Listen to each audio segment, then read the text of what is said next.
Hello friends, SM academy या YouTube चॅनलमध्ये आपल्या सर्वांचं मनपूर्वक स्वागत। आजच्या व्हिडिओमध्ये आपण पुढचा सहकार या घटकाचा पुढचा भाग कंटिन्यू करणार आहोत, जो विषय आहे GKN 101 किंवा BTX 104 सामान्य ज्ञान व सामाजिक जाणीव अधिष्ठान अभ्यासक्रम।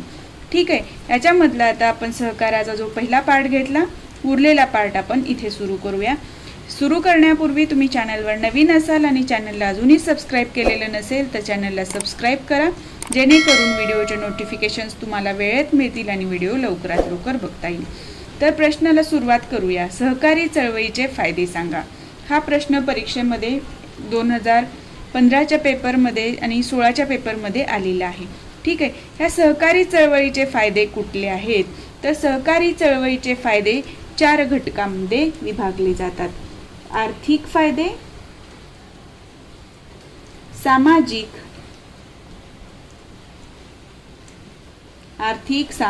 शैक्षणिक आणि राजकीय फायदे। या पद्धतीने ह्या फायद्यांचं वर्गीकरण करण्यात आलेलं आहे। तर हा प्रत्येक फायद्यामध्ये कोणकोणत्या फायद्यांचा समावेश होतो ते मी तुम्हाला थोडक्यात सांगते। ठीक आहे, आता आर्थिक फायद्यांमध्ये काय येतं? तर आर्थिक फायद्यामध्ये काय झालं? सावकारी पाशातून शेतकऱ्यांची सुटका झाली, कारण सहकारी प्राथमिक स्तरावर सहकारी बँका सुरू झाल्या, त्यामुळे पीक कर्ज मिळायला लागलं आणि सावकार जो अति जास्त व्याजदराने शेतकऱ्यांना शेत द्यायचा, त्यामुळे काय झालं? शेतकऱ्यांची या सावकारांच्या किंवा सावकारशाहीच्या पाशातून सुटका झाली।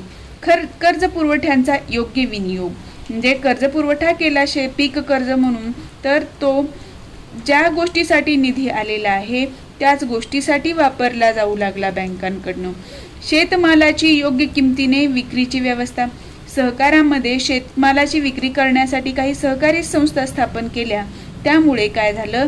हा आर्थिक फायदा झाला की शेतमालाची योग्य किमतीने विक्री करण्याची व्यवस्था निर्माण झाली। चौथा पॉइंट आहे वाजवी दराने कर्ज पुरवठा। ह्या भूविकास बँका, सहकारी बँका ह्या कमी दराने किंवा वाजवी दराने शेतकऱ्यांना किंवा इतरांना कर्ज पुरवठा करू लागल्या। आणि शेती विकासात तंत्रज्ञानाचा वापर म्हणजे जे विकसित ट्रॅक्टर आहे किंवा आधुनिक पेरणीची तंत्र आहेत, आधुनिक सुधारित बियाणे आहेत, म्हणजे हायब्रिड बियाणे, इथे जैव तंत्रज्ञानाचा वापर होतो। तर हे तंत्रज्ञान वापरून शेती विकासामध्ये मदत मिळवण्यासाठी जो कर्ज पुरवठा लागतो तो सहकारी बँका करतात किंवा भूविकास बँका करतात, त्यामुळे काय होतो? शेती विकासात तंत्रज्ञानाचा वापर होतो आणि आर्थिक विकास होण्यासाठी मदत होते। तर सहकारी चळवळीचे आर्थिक फायदे कुठले? सावकारशाहीच्या पाशातून शेतकऱ्याची सुटका, कर्ज पुरवठ्याचा योग्य विनियोग, शेतमालाची योग्य किमतीने विक्री, वाजवी दराने कर्ज पुरवठा आणि शेती विकासात तंत्रज्ञानाचा वापर।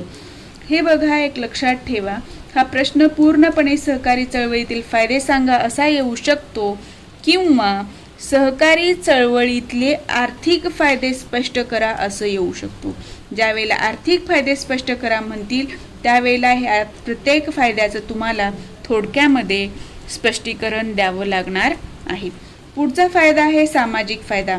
आपण बघितलं सहकार चळवळीमध्ये कोणाकोणाला समावेश होतो? सर्व जाती, धर्म, लिंग, वचन ह्या सगळ्यांचा विचार न करता सहकारी संस्थेमध्ये सर्वांना सहभागी होता येतं। ठीक आहे, त्यामुळे काय झालं? सर्व समान आहेत अशी भावना निर्माण झाली आणि या चळवळीमुळे काय झालं?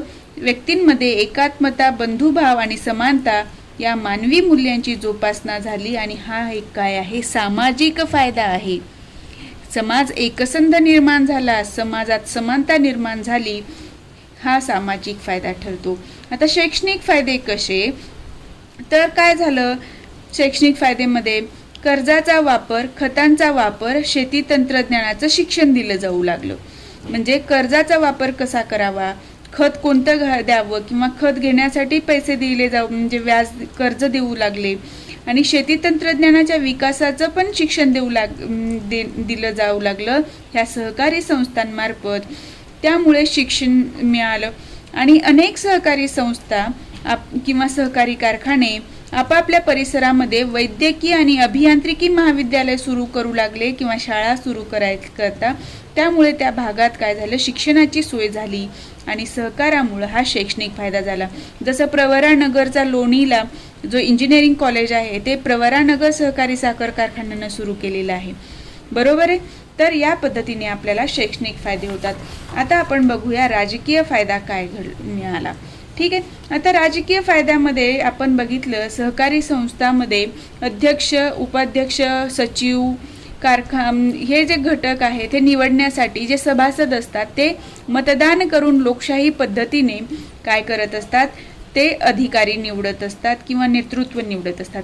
त्यामुळे लोकशाहीचा पाया भरभक्कम होतो आणि राजकीय नेतृत्व निर्माण होते व राजकीय संस्थांना सहकारी संस्थाचे कार्यकर्ते मिळतात. म्हणजे राजकीय संस्था आहेत, राजकीय पक्ष आहेत, त्या लोकांना कार्यकर्ते मिळतात सहकारी संस्थांचे. ठीक आहे. आणि सहकारी चळवळीमुळे समाजकारण, अर्थकारण व राजकारण यामध्ये सुसूत्रता येण्यास मदत होते. सर्व क्षेत्रांचा समान विकास होऊ शकतो.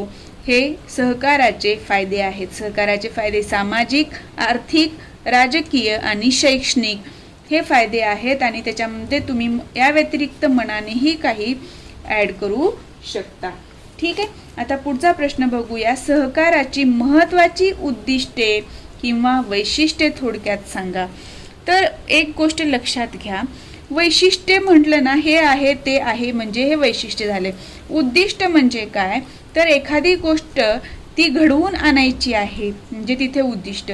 वैशिष्ट्य आणि उद्दिष्ट ही थोड्या अधिक फरकाने किंवा बऱ्यापैकी सगळी सहकाराची सारखी आहेत.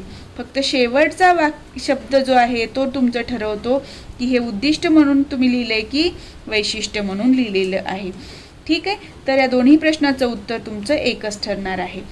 वैशिष्ट्ये काय, सहकार ही अनेक व्यक्तींनी ऐच्छिकरित्या एकत्र येऊन स्थापन केलेली संघटना आहे, हे वैशिष्ट्य झालं. पण उद्दिष्ट काय सहकाराचं, की अनेक व्यक्तीने एकत्र येऊन संघटना स्थापन करणे. कळालं. ही संघटना आहे असं म्हटलो आपण म्हणजे इथे वैशिष्ट्य झालं. पण काय उद्दिष्ट काय येऊ शकतं, सर्व व्यक्तींनी किंवा अनेक व्यक्तींनी एकत्र येऊन सहकारी संघटना स्थापन करणे हे उद्दिष्ट झालं.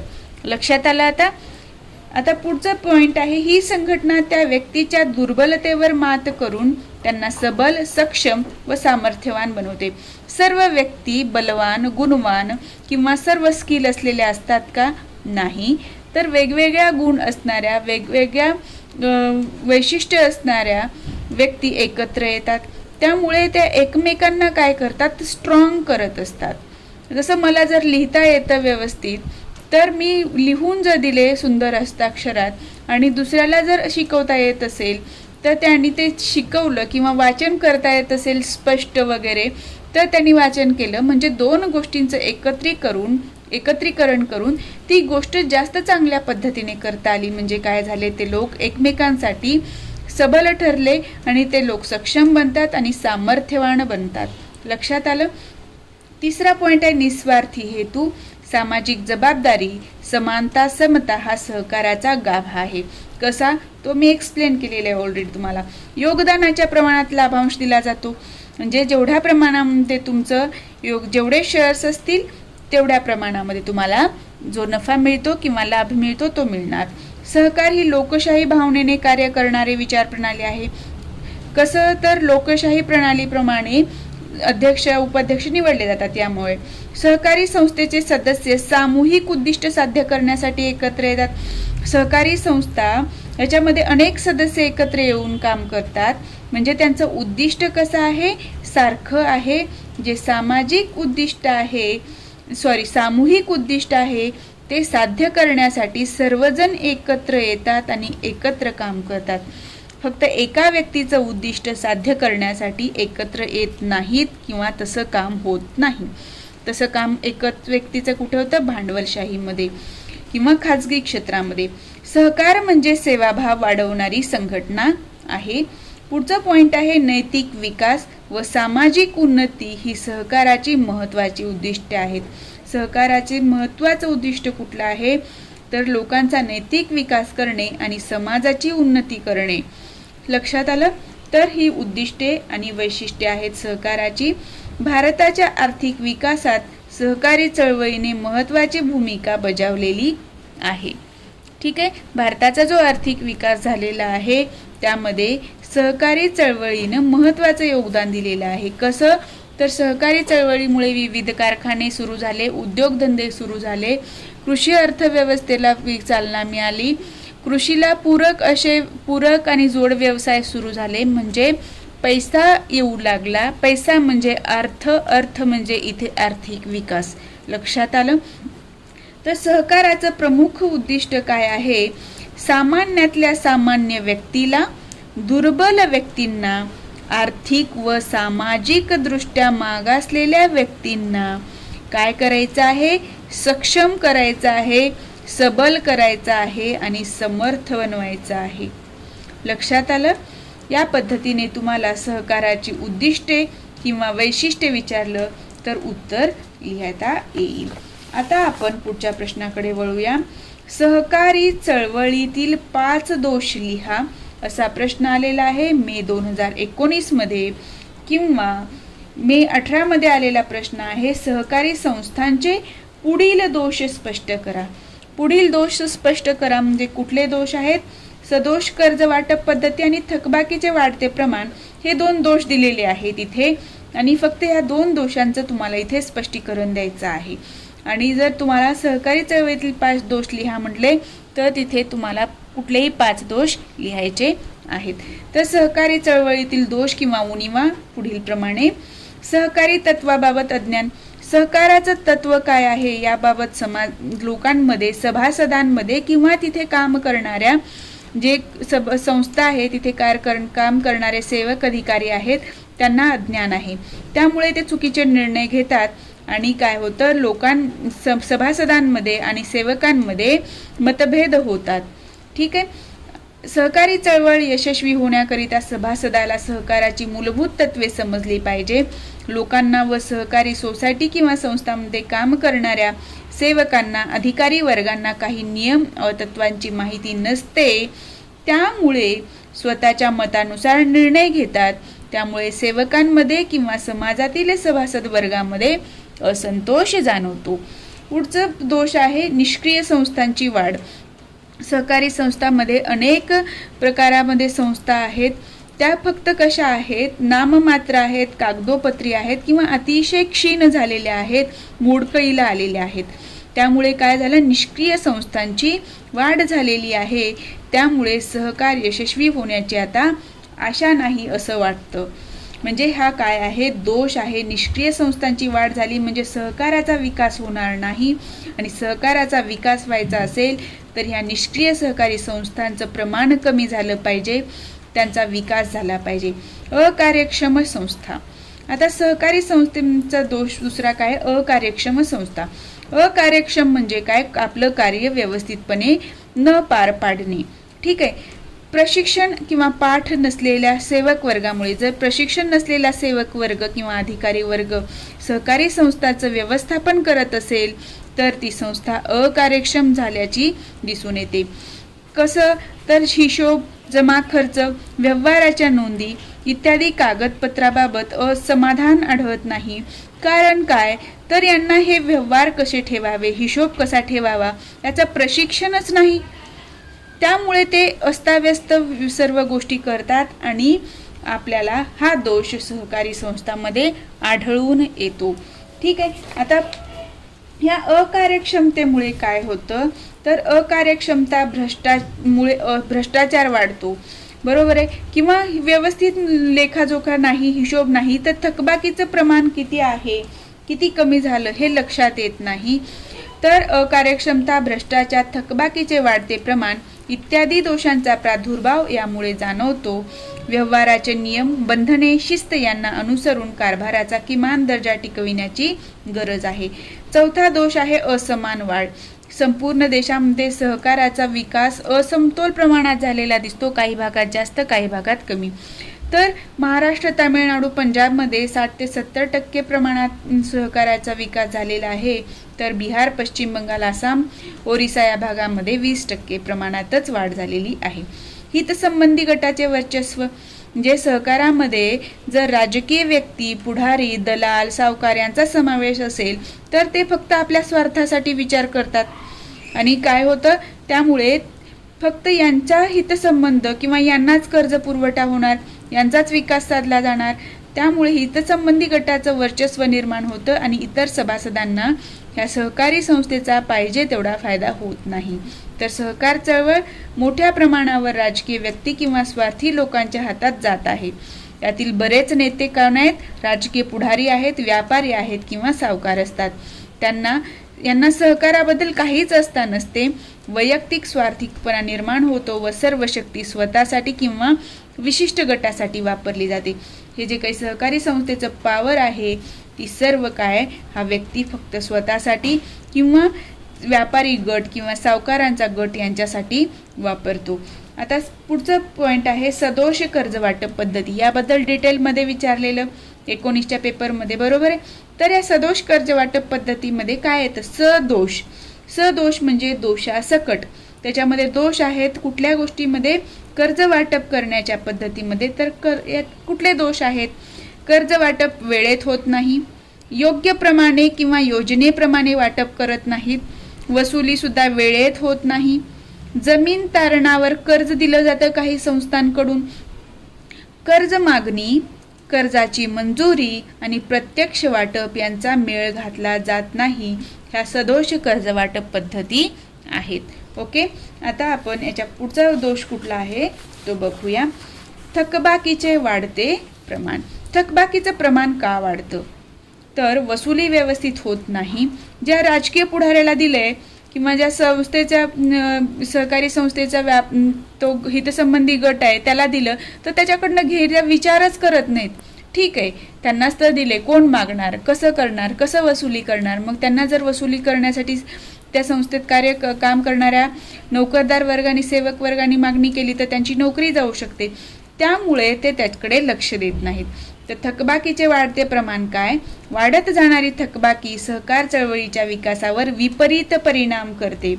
अनुकूल परिणाम करते का, नाही, विपरीत परिणाम करते. कारण थकबाकी झाली नाही तर पुढे कर्ज दिला जाणार नाही, पुढे कर्ज दिला नाही तर नफा मिळणार नाही. यामुळे सहकारी चळवळीच्या विकासावर विपरीत परिणाम होतो आणि सर्वांना त्याची मदत मिळत नाही. यामुळे एकूण सहकारी चळवळच कोलमडून पडेल. ज्या राज्यात सहकारी चळवळीचा विकास झालेला आहे तिथं ह्या थकबाकीचं प्रमाण कसं आहे, कमी आहे.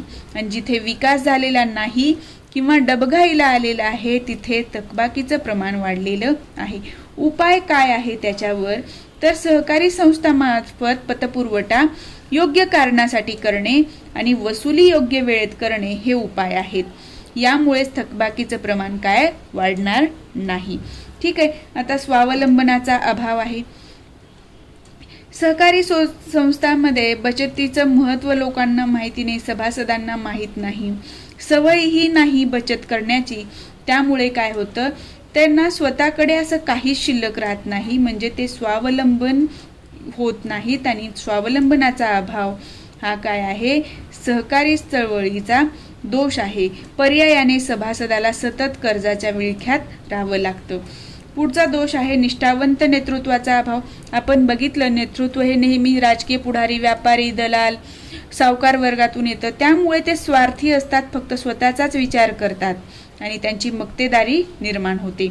सरकारचे सहकाराबाबत विसंगत धोरण. सरकार म्हणतं की सहकारासोबत आहोत आम्ही, सहकार चळवळीसाठी हे करू ते करू, म्हणजे अनुकूल गोष्टी करू असे फक्त वादे करतं. आणि जेव्हा पूर्ण करायची वेळ येते त्यावेळी ते आश्वासन पूर्ण करत नाही. म्हणजे सरकारचं धोरण कसं आहे, विसंगत आहे. ठीक आहे. 11वा पॉइंट दोष आहे सहकारी संस्थाच्या स्थापनेमधील अपुरी सरकारी प्रेरणा. म्हणजे सहकारी संस्था स्थापन करण्यासाठी सरकार प्रेरणा देत नाही. हा सुद्धा सहकारी संस्थेच्या सहकारी चळवळीतला दोष आहे. आता ह्या दोष दूर करण्यासाठी काय उपाययोजना सुचवता येतील यावर प्रश्न येऊ शकतो. ठीक आहे. तर सहकारी चळवळीतील दोष दूर करण्यासाठी उपाययोजना सुचवा. तर सहकारी चळवळ सुदृढ पायावर उभी करण्यासाठी आणि तिला ग्रामीण जनतेच्या विकासाचे माध्यम बनवण्यासाठी सहकारी चळवळीतले दोष दूर करणे क्रमप्राप्त आहे. तर कोणकोणत्या योजना करता येतील? तर सहकारी क्षेत्राच्या पुनरुज्जीवन करणे. पुनरुज्जीवन करणे म्हणजे आहे ती संस्थेचा विकास करणे, तिला सक्षम करणे, स्वतःच्या पायावर उभं करणे. ठीक आहे. किंवा जिथं शक्य नाही तिथं ते बंद करून टाकायचं, किंवा जिथं दोन संस्था एकत्र करू शकतो तिथे त्यांचं एकत्रीकरण करायचं, किंवा एखादी संघटना जर आपण पुनर्संघटित करू शकत असू तर त्याच्यासाठी पुनर्संघटित म्हणजे परत निर्माण करणे, तर त्या पद्धतीने तिथे करायचं आहे. दुसरा आहे उपाय सहकारी क्षेत्रात भक्कमपणाची गरज. आता भक्कमपणाची गरज म्हणजे काय? तर सहकारी संस्थेकडे स्वतःचा पैसा असला पाहिजे, तरच ती संस्था इतरांच्या आहारी न जाता स्वतःच्या गुणवत्तेवर विकास करू शकते. सहकारी चळवळीचा विकास करणे व सामान्यापर्यंत पोहोचविण्याचा व बळकट करण्यासाठी प्रयत्न करणे गरजेचं आहे, तरच ते काय होते? भक्कम होते. सर्व स्तरातील सभासद समाविष्ट झाले, त्यांनी जर काम केलं त्या संस्थेमध्ये, तर ती संस्था काय सहकारी चळवळ यशस्वी होते. केवळ संख्यात्मक प्रगतीच्या आहारी न जाता गुणात्मक प्रगतीकडे लक्ष देणे. आता संख्यात्मक प्रगती आणि गुणात्मक प्रगती म्हणजे काय असतं? फक्त त्याचा आकडा वाढतो. 1 सहकारी संस्था, 2, 10 सहकारी संस्था स्थापन केल्या, पण त्यांचा गुणच चांगले नाही आहेत, म्हणजे त्यांची गुणवत्ता चांगली नाही, त्यांचं कर्जाचं प्रमाण, थकबाकीचं प्रमाण वाढलेलं आहे, व्यवस्थित कर्ज वाटप होत नाही, तर त्याची गुणवत्ता काय आहे? कमी आहे. ठीक आहे. म्हणून म्हणलं जातं की संख्यात्मक प्रगतीच्या आहारी न जाता गुणात्मक प्रगतीकडे लक्ष द्यावे. पुढचा उपाय आहे सहकाराचे शिक्षण आणि प्रशिक्षण द्यायचं. त्यामुळे काय होईल? सभासदांमध्ये आणि सेवक वर्गांमध्ये वाद होणार नाही आणि सहकाराचं काम व्यवस्थित चालेल. कार्यक्षम व्यवस्थापन, अकार्यक्षम व्यवस्थापन हे आपण दोष बघितला, तर हे व्यवस्थापन कसं केलं बनवलं पाहिजे?